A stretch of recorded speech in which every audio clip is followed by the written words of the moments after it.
Isang mapagpalang araw po sa ating lahat. Ako si Godfrey Quizon and this is my devotion for today, February 4. So, ang topic po natin for this day is ano ang relihiyon ni Yesu Cristo? So, ang topic po is born again. So, ang konsepto daw po ng born again is the term born again is not a religion. Gaya ng mga sinasabi ng tao ngayon kapag tinatanong sila kung anong religion nila, sabi nila born again. Pero dito daw po ay hindi. The term born again is not a religion but a spiritual experience. A scriptural term referring to God's work of regeneration by which He imparts new spiritual life to us. So, ang ating verse po for today is John chapter 3 verse 3. Basahin ko po. Jesus replied, "Very truly I tell you, no one can see the kingdom of God unless they are born again." So, ang context po behind this is sinasabi po ni Jesus sa isang pariseo. Namuta ko yung pangalan po, sorry. Pero sinasabi po ng ating Panginoong Jesucristo na hindi nila makikita or walang kahit sino man na makakita sa kingdom ng ating Panginoon kung hindi sila na born again. Ibig sabihin, kung ikaw ba ay wala ka ba nararamdaman is alam mo pumunta sa hospital, hindi. Diba?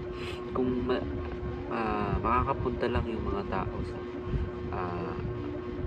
buhay na walang hanggan or makaka-receive doon sila ng buhay na walang hanggan kung alam na nila na kailangan po mismo nila ng help mula sa ating Panginoon, and of course na hindi po sila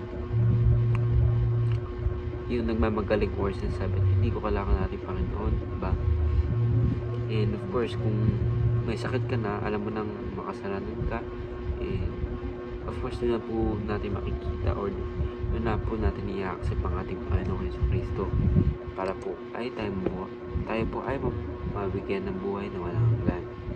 So ayun po yung main context po doon na hindi daw po religion yung born again. Kasi sabi po ng ating Panginoon yung born again is not a sect or a religion. Ito daw po yung experience na nakuha natin sa pagtanggap natin sa ating Panginoon. So second teaching po natin is born again is a spiritual experience, diba?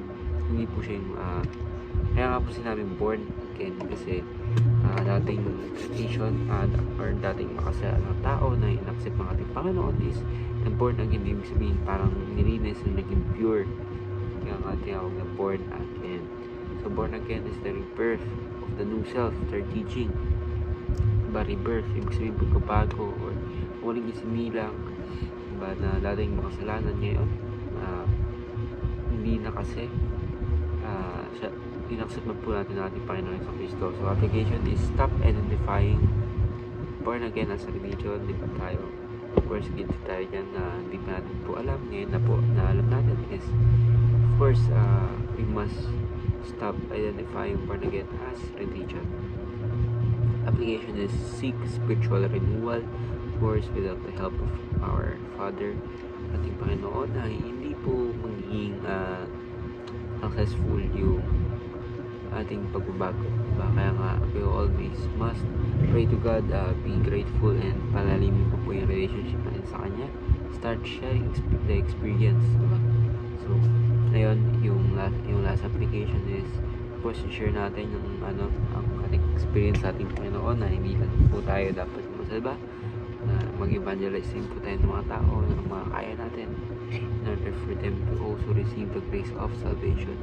So ayun lang po, maraming salamat. Ako si Godfrey Quizon and this is my devotion for today, February 4.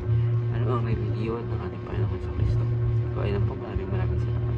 Ayun lang po, and God bless.